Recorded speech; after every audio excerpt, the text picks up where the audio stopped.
ඔක්කොම ටික හොඳට හොදලා වෙන වෙනම කපා ගන්න තමයි මේ යන්නේ.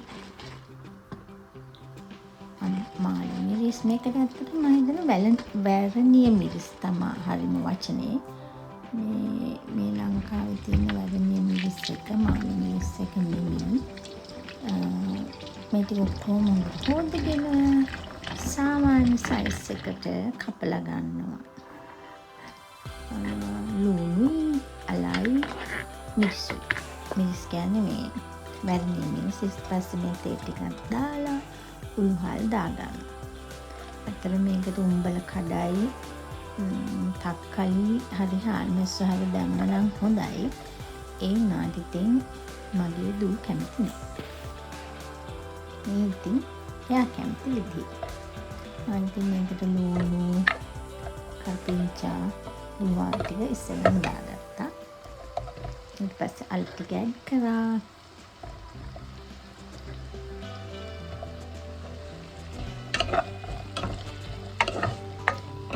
පොන්ටි හොඳට කල්වම් කරලා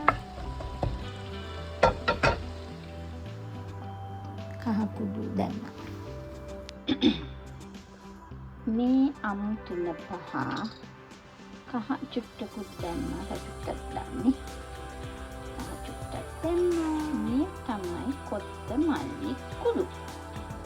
මේ ඔක්කොම දාලා මේ සේරම හොඳට දැන් කලවම් කරනවා. ඊපස්සේ තමයි අන්තිමට මොන මිරිස් ටික කපලා දාන්නේ. අපේ අම්මා මට පොල්පත් හැන්දා. ලස්සනයි.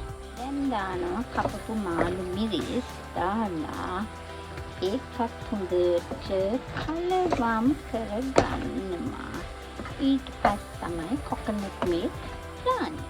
අමතක වුණානේ කුරුඳු පොතු කෑලි කීපයකුත් දානවා. ඒක තව චුට්ටින් අමතක වෙනවා.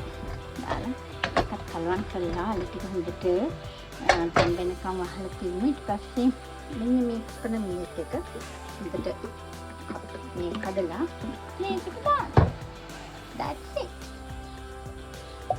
මේ කිරි ටිකත් හොඳට දාලා කලවම් කරලා මේක මේ තියෙන්නේ ලස්සන මාළු මිරිස් අල එකට දාලා හදපු කරිය.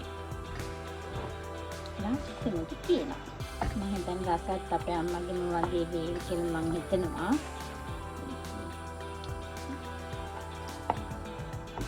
දු ආසවේ කියලා හිතනවා. ආසවේ හිතන්නේ නැහැ ආසවේ. හරි.